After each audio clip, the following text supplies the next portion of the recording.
Hey friends, this is an episode not to miss. Are you feeling stressed? What is stress anyways, and what does your control and ego have to do with it? My guest today is Carlee Myers, the founder of the Stress Less Company. After experiencing a major trauma at 12 years old and struggling with PTSD and stress for over 10 years, Carlee now helps hundreds of people take action to reduce stress through her educational and mentoring programs. I've learned so much from her, and you will too. Let's dive in. Hey there, Mom Boss. Welcome to the Social Media for Mompreneurs podcast, where we dive into Instagram, personal branding, marketing hacks, and content creation strategies, all while balancing family life. And don't forget, we do it the fun and easy way. I'm Allison Scholes, once a corporate marketing coordinator, a teacher, and now podcaster and coach. And yes, I'm that boss lady in sweatpants. Go ahead and hand out the kids' tablets, open those juice boxes, grab your coffee or wine, and hide in your closet. Let's get this party started. Hey everyone, welcome back to the show. Carlee Myers is here with me today, and she's going to help us mamas who are overworked and exhausted find peace and freedom we desire. Did your ears just perk up? I hope so. Hey Carlee, welcome to the show. Hey, thank you so much for having me. I'm glad you're here. Now, we are talking about a common buzzword, stress. And that buzzword is, used often, especially among women. Can you share what happened in your life to inspire you to devote your time to educating people how to manage stress? Yeah, so I always say when someone asks me this question that you've just opened a can of worms. But I promise it's a good can of worms in that it's got a good ending. But so I actually got into this line of work because of an experience that I had when I was about 12 years old, believe it or not. Um, and when I was 12 years old, a man was actually murdered in my home, and my mom was shot 3 times. Oh my goodness. Um, yeah. And while my mom wasn't supposed to survive, she ended up making basically a full recovery. She did have to learn how to walk again, talk again, eat. The swallow test at the hospital was a huge day when she passed that. That meant she could come home. But while, she wasn't supposed to make a full recovery, she ended up really doing well. And if you saw her today, you'd have no idea, right? All she has is a pair of reading glasses and a slight limp. But for me, I really struggled for a long time. I struggled with the symptoms of PTSD, with stress, overwhelm, night terrors, jumpiness. I mean, you name it, I was probably struggling with it. And I ended up, as a result, struggling for a long time, and it took me a bit, probably 6 or 7 years before I even told anybody that I was struggling, because I didn't want to be a burden. I didn't want to cause more trouble. My family was already kind of struggling. Everybody had been part of the experience, right? And so I finally opened up to the people in my life, and I said things like, hey, I'm feeling a little stressed, or I'm feeling a little overwhelmed, or I'm kind of struggling. And boy, was that one. That was the courage one, when you admit you're struggling. And I asked people for advice. And it was like clockwork. I got the same 5 or so responses every single time. Hey, Carlee, have you tried therapy? Have you tried yoga? Have you tried meditation? Have you tried changing your diet? Like, when's the last time you hit the gym? And from my perspective, I was like, who do you think I am? Like, do you think I've been living under a rock the last 20 years? Right. And for me, like, the reality is that I was so desperate for change that I had tried all of that, and some of the stuff did not work at all. I got to be completely real with you. And some of the stuff worked a little bit, but nothing ever got me over that hump where I was experiencing things like, joy and silliness and happiness and goofiness and, like all of those beautiful states of mind that I was seeing everywhere else in my life, other people were experiencing. And as a result of continually trying to show up and implement advice that I knew didn't work for me, I ended up struggling for 10 or more years, 10 plus years. Wow. Yeah. Until I finally figured out what worked for me. And I have to be honest, when I figured out what worked for me, I then spent quite some time throwing a temper tantrum because I was like, what the heck? Why isn't anybody talking about this? Right? Like, why isn't anybody talking about the fact that there's no one size fits all when it comes to mental health, when it comes to stress, when it comes to all of this? And so I threw myself a little fun temper tantrum. And from there, it really came to the point where I had this realization that, like, why isn't anybody talking about it? Wait a second, like, I'm supposed to be the one Hmm. that's talking about this. And so I ended up creating the Stress Less method, which is the method that I teach all of my clients, and creating the Stress Less company as a result. That is it's like I have chills as you're talking about your story, but you said you were opening up a can of worms, but it was a good ending to your can of worms.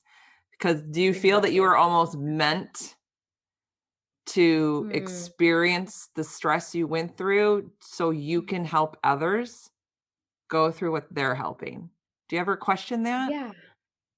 It's so funny. It's such a funny question, right? So part of me is like, yes, it's fate. Like I had to go through that hard thing so that we could create real change in the world. And that idea is like so romantic to me. And then the other part of me is like, hey, I was just a kid. I deserve to have a safe environment where, my mom wasn't shot, where I wasn't, so it's a little bit of both, a little bit of like, yeah, like thank God that happened because now I wouldn't be doing the work that I'm doing. And I have big grand ideas of like this is the ripple effect that could possibly create world peace. Like that's where I'm at. But also the other side of it is like, no, every kid deserves to have a safe, loving, nurturing, whatever environment. So it's a little bit of twofold. Yeah, that's interesting. Now, let's break down stress because we know that's your area of expertise. So, what is stress, and is there a thing as good stress and bad stress? Yeah, great question. So, first of all, stress is one of those words that we all just like kind of throw around willy nilly. We all say that same word. And for many of us, we mean different things. Even the therapists, the psychologists, the stress management experts in this industry seem to not agree on a singular definition. So, Hmm. I'm going to, after reading through probably hundreds of definitions at this point, I've found one that just really resonates with me, resonates with the work that I do. And the way that we define stress at the Stress Less Company is it is a condition or feeling experienced when a person perceives that the demands exceed the resources that they are able to mobilize. And what that is basically a fancy way to say we think we can't handle it. We don't think we have what it takes to rise to the occasion. And so because if we think about the stress that we experience, it's really a simple formula. It's the thing, the stressor, the trigger, if you will, plus our perception of that thing. And that really is the stress response, like what we actually end up experiencing. So, for instance, for me, I grew up in rural Maryland, right near the Potomac River. There were quite some bodies of water near me, and there were dams everywhere. Just dams, just I swear, everywhere. I don't know why we needed so many dams, but we had that many.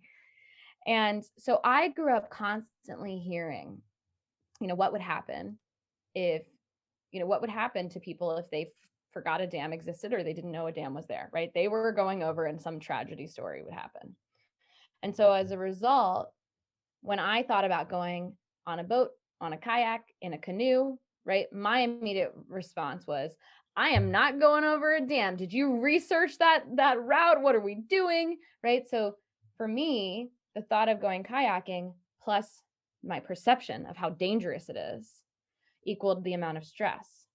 But for instance, my dad, same thing. Let's go kayaking, let's go canoeing. His perception is you go the opposite direction of the water, you'll never go over a dam. Go the opposite direction of the way the water is flowing, and then you come back, you always know your path. And so for him, he's like, yeah, let's do it. Let's go out. Let's have fun. The only thing that shifted was the perception. So that kind of leads me to the two main different types of stress, right? So what I was experiencing was distress. And that's the type of stress that we all usually mean when we use the word stress. So distress is the bad stuff. It's the stuff that causes all those crazy symptoms that we hear about all the time.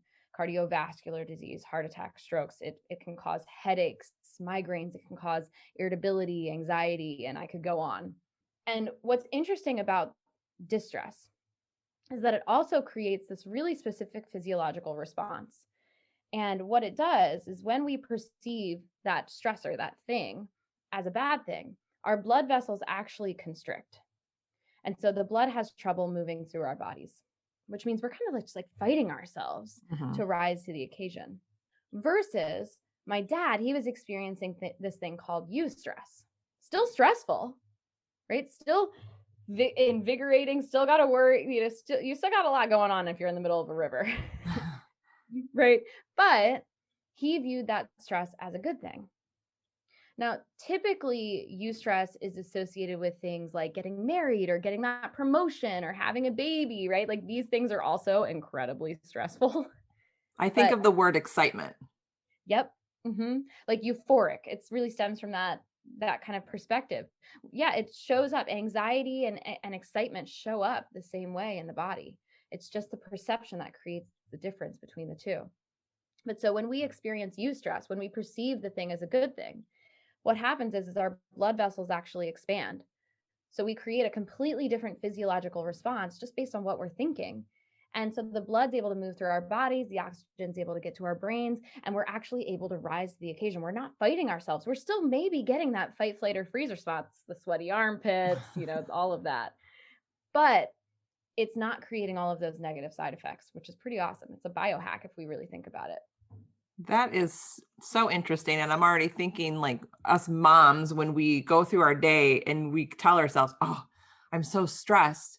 Well, then maybe we need to acknowledge, like stop at that moment and see how we perceive and go, well, is this a good stress because I have all these things happening and I'm able to do it? Or is it truly a bad stress? Like, is that something that you help your clients do, is determine if it's a good stress or a bad stress? Yeah, 100%. And actually, I have a free download that can help everybody who's listening. So I'll make sure to share that link with you to put in the show notes. Yes. But it helps us shift that perspective from that distress to eustress so that we can, create those good symptoms, those good side effects. But it's interesting too. So there's like, for instance, if think about like an entrepreneur, maybe we're afraid of public speaking, right? It could be so easy to be like, oh my gosh, what if they laugh me off stage? What if I forget everything I'm supposed to say? What if I straight up vomit on the stage? Right? Pee my pants. I'm sure many of us have had this. Exactly. What if? And that's, those are the thoughts of distress. But if we shift that perspective, we really sit down and we're like, wait a second, how is this stressor serving me? Now, depending on your business model, that might look a little different, but it may look like saying, wait a second, without this big audience of people, I don't have this expert status. I don't have this visibility, and therefore I can't help as many people. So this is actually not a horrible thing. Yes, you might still get that fight, flight, or freeze response, but it's not a horrible thing. In fact, it's not only good for my business, but it's good for the people that I want to serve, the people I want to get in front of. And just that little shift can support us. Now, also, we can sit down and we can say, okay, well, what if I forget everything I'm supposed to say? Oh, wow, this is a really good thought. Maybe I should have note cards in my back pocket to pull out just in case, right? This stressor is serving me to rise to the occasion. That's so 100%. interesting. And so it can be applied in so many scenarios for sure. So what are some common causes of stress that you've seen in your clients? Especially with women. Yeah. So this is an interesting, so this is an interesting one, right? So, according to, I will share like kind of the statistics around this. So according to a Gallup poll that was done pre-pandemic, and I want to put that asterisk on there because I think that there have been some shifts as a result of the pandemic, but the number one stressor for women was money. And it could be a matter of managing it. It could be a matter of getting it. It could be a matter of inequality, of how it's handled in the world. But money is one of those things that I have seen show up over and over and over again. The thing that I actually see, though, most with my clients is actually ranked the number 2 stressor in that recent Gallup poll, and that is job pressure. And when I hear that, it's not just like the demands of the job itself, it's the responsibilities of everything that's going on. Like, I got to get this, I got to serve this client, I got to get this email, I got kids, I got this, I've got that, I got to take care of the house, whatever the F it is, right? Mm-hmm. And that is one of those things that I see. And it's not a matter of what it is that we're doing, it's a matter of being spread thin, right? Not being able to focus. I mean, because one of the things that I've seen in my clients, especially my female clients, is that we will, we're multitaskers. But really what multitasking means is that we're not doing multiple things at once. We're rapidly switching from one thing to the other. And so when we do that and we add in a bunch of kind of unnecessary, and that's to be defined by each individual, these unnecessary things, that's when we can get really spread thin. It's not that we're not good at switching back and forth, but if we're switching back and forth between 3 things, it's very different than switching back and forth between 15 things. And that can be really what spreads us out. The other thing that I see is things like health concerns, which is definitely many times influenced by the amount of stress that we have. So folks are coming to me with chronic migraines or random aches and pains that doctors can't figure out. And it's to the point where, in addition to their day-to-day stress, their health is stressing them out because they're like, I don't know what to do. I have no idea. I've tried everything. So what do I do now? Your comment on the number 1 issue from that poll is money. And that one actually surprised me. I thought the number 1 issue would be time. Interesting. Yeah. And I think that falls under the, like, money and time are so intertwined, and same with job pressure. Job pressure and time are so intertwined. And it's ironic that you bring that up because that is one of the main, like one of the key tools. I wouldn't say main, but one of the key tools that I teach my clients is exactly how do we manage our time based on our priorities? How do we, as business owners, manage our time in terms of serving clients, in terms of marketing, when do I actually get to take a day off? Where's family time fit into all of this? I was just talking to a client probably last month about fitting into, shifting her perception of doing all of the things for the kids as her time off. That is not her time off, right? So really helping us manage our time in a way that not only makes sense, but also enables us to take a step back so that when we get back to work, when we're with our families, we're 100% there. So here's the ultimate question. What steps can we take to significantly reduce stress? And are these proactive steps, or are there steps that we can do in the moment? Well, so I definitely think that in the moment, one of those things that we can do is, if we have that awareness, to try to make that switch from those thoughts, from being those distress thoughts to the eustress. The this is a bad thing to this serves me. That's something that we can do in the moment. We can do in our heads if we catch ourselves. It's also something that we can do after the fact when we're like, oh man, I wish that it would have gone differently. Let's rewire for next time. Let's have that ready.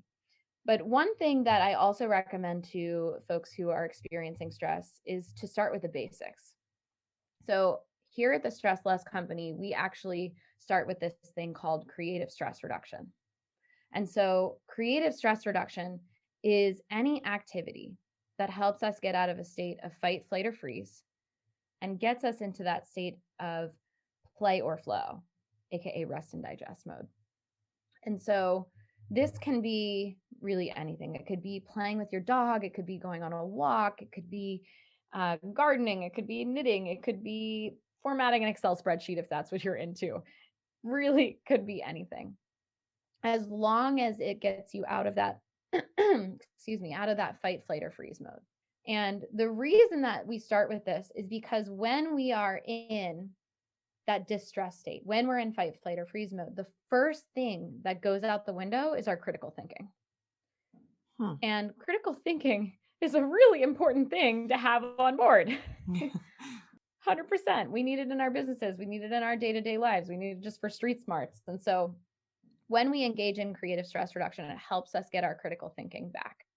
So it can be, again, anything, whatever brings you joy, whatever makes you feel like you're rested, you're back in that place.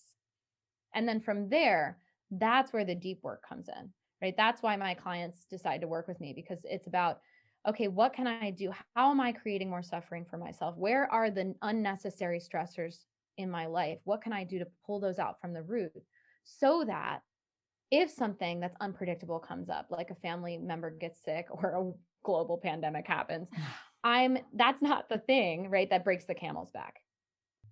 That's really interesting. And I'm so glad that you provide that for your clients.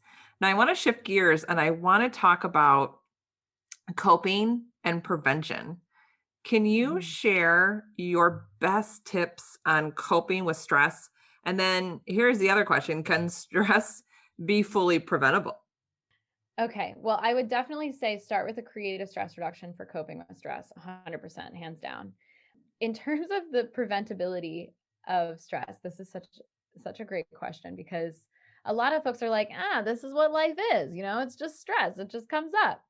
But the reality is that we really do have some level of control over the stressors that we're experiencing.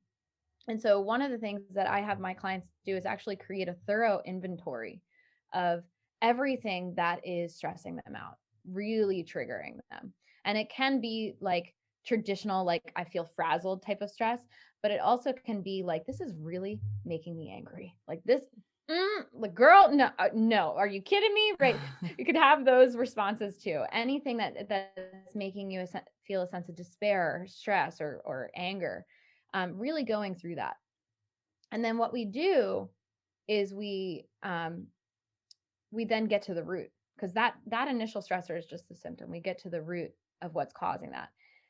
And the reason I share that is because most of the times when my clients do that inventory, they find out that 80% of their stress is actually fully preventable. It's things like, that dang desk has 500 pieces of paper on it. I can never find the darn piece of paper, and da da da da da da. And then the shame that comes up around that, and the lack of organization, the frustration that comes out of that, right? That's something that we have complete control over. But we get distracted with everything else that we're doing, right? And so those things, those little things, they add up to create big piles of stress. So there's a lot of stress that is 100% fully preventable. And so we go from small things like, my desk is a freaking mess, to bigger things like, this relationship is just not working out and I keep trying to make it work and I've done everything I can. And at this point, this is something that I have control over. I just got to do something, right? I got to say, see you later, Jack. Goodbye, Sue. I don't know. Or maybe we haven't done anything in that relationship and it's time to do something, to actually have that tough conversation. So there's a lot that falls into that thing that I have control over. And it may not be the whole situation completely that you have control over, but there are some actions that you do have control over, versus those things that are unpredictable, right? That I mentioned earlier, like a global pandemic, like a family member falling ill, like the stresses of living in the US through the US presidential election, right? Not necessarily something we can control, something greater than us. But when we handle all of those little things, and those little to big things, depending on what it is in our life that we have control over, then we can have so much more space to handle the things that aren't. Now, I have a follow-up question to that because it just kind of came into my head because you were talking about control. So, what do you say to someone who comes to you? Because I'm sure there's people out there that have this issue where they want to control everything in their life, even the things that they know they can't control. So, Yeah. and that stresses them out, right? When they have no control and they feel that they have to control everything in their life, how do they deal and cope with that? Yeah, this is such a great question, because you're talking about me. Well, I'm sure there's a lot of people out there that this is the number one thing that they stress out about is that Mhm. lack of control. They want everything like in order so they can have a fulfilled, happy life. And when Mhm. things happen, like the pandemic, the election, things that are tensions happening in the family, and it's out of their control and they're flipping out over it. Mhm. How do they start to, I don't want to say get in control, but how to cope with their stress or figuring out the triggers? Yeah. So, first of all, that need for control oftentimes comes from a place where maybe we grew up, or maybe in our past, we were in situations where everything was outside of our control, where stuff was just, it was always one thing after the other. And so we grew up, or we were in our past in an unsafe situation. That's where that control comes from, because it's the thought that if I could control this, then everything will be better. And that is an illusion created by the ego. Believe me, I have been in a position where I've tried to control everything, and like you said, more miserable than I had ever been in my life, because you end up learning things that, then you feel even more powerless, because you made yourself believe that you were kind of all powerful, but then you realize you aren't. So one of the things that I teach my clients is, it's actually the first step in the stress less method. This is a foundation. This is what every single one of my clients starts with. The first step is to deepen our spiritual understanding. And the reason that that is the first step, the reason that that's so important, is because, well, one, most of my clients are like me. And it's hard. It is so hard to let go of that stuff. It is so hard. And so when we deepen our spiritual understanding, this is an exploration process of saying, well, what do I believe in? What do I believe? Do I believe in higher self? Do I believe in God? Do I believe in the universe? Do I believe that just people at the end of the day are good? What do I believe? What is this power greater than myself? And when we figure that out, we're able then to, rather than just saying like, I don't have control over this, we're just going to let it go. Because, oh my, if that wouldn't cause anxiety for at least me when I was in that place. You mean I have to let go of control and then no one's going to do anything about it? Are you kidding me? So what this does is it enables us to say, hey, higher power, hey, universe, hey, God, hey, the divine, hey, greater good of the world, whatever. I don't have control over this, and it's driving me insane. Can you take this? Can I hand this baton off to you? And what that does is, if we have that concept of something greater than ourselves, if we have that trust in something greater than ourselves, we can trust. Now that takes some work. That's why it's the first step. But once we have that, we can trust that that's going to be handled, and it may be handled in a way that we had no idea it was going to be handled, not the way we would have done it. But then again, we weren't doing probably a really good job at handling it anyway. So it creates space. So you're able to hand that off, and then it creates space for you to focus on what you can control. So to kind of to make this more tangible, for instance, let's say the the pandemic, the concept, let's start with the whole mask issue. We're going to open a can of worms here. So maybe it's driving us crazy that someone is wearing a mask or isn't wearing a mask. That is driving us mad. Like, come on, this is not a big deal, or this is a big deal, right? That is something we can hand off. And we can say, you know what? I cannot control Sue or John or Joanne. I'm going to hand this off to you because it's driving me nuts. And what that does is it creates space for us to say, well, wait a second, what do I have control over? Well, I can wear a mask if we're on that, side of the spectrum. I Mhm. can make sure that I'm social distancing. I can ignore all of the rules. Whatever it is, I can do what's within my control. I can reach out to my legislation. I can reach out to my local officials. I can focus on what's within my control. But really, it's that handoff, so that we can let go. We can get back our critical thinking. We can get out of fight, flight, or freeze mode, and we can think more critically. We can really do something about the problem at hand. I'm so glad you said that. That was such a great example with the mask because honestly, that's what we're seeing. It is wear it, don't wear it, wear it, don't wear it. And you're seeing people get so angry and mad at each other. I'm seeing videos of people attacking each other in the store. And I'm even like, what? Like, why would you do that to somebody? And you kind of nailed it because they're trying to control that person and outcome. And we have to realize that we can't control what they do, but we can control what we do. And I like hand it off to the higher power and whatever you define that higher power to be. 100%, 100%. And we also have to acknowledge just a little tidbit here that so each of us have kind of two layers. We have the real us, like if you believe in like a soul, like that would be the real you, this like deeper essential self. And then outside of that layer, we have our ego, like that protective defense mechanism. And so when we see people in that place where they're fighting or they're arguing or attacking, what it is it's not really them.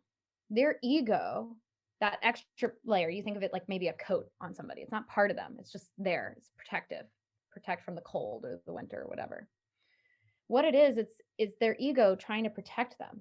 It's their ego saying, you're afraid. We got to do something. This is, I don't know what to, I gotta handle this, because it's trying to protect that inner self, but that inner self has never been in danger. It's just kind of this illusion. I could go into a whole philosophical thing about this, but one of the things that I just encourage, especially during these kind of exceptional, difficult times, is just to acknowledge, like, this person isn't mean. This person isn't hateful. This person isn't judgmental. They are just scared. They're just trying to protect themselves. And that, if we can get past that and we can see like what's really inside, that changes the ballgame. That changes us from being, let's put the fists up, let's fight this person, to, wow, me too. I'm scared too. Yeah. Wow. That was such a great answer. And I'm glad I asked about that control thing, because I know there's so many people out there that are stressing over their thought of lack of control. So, and I like that, the comparison between your soul and ego. And I think that alone just will make you have more awareness of how you are reacting to external things happening in your life. Yeah.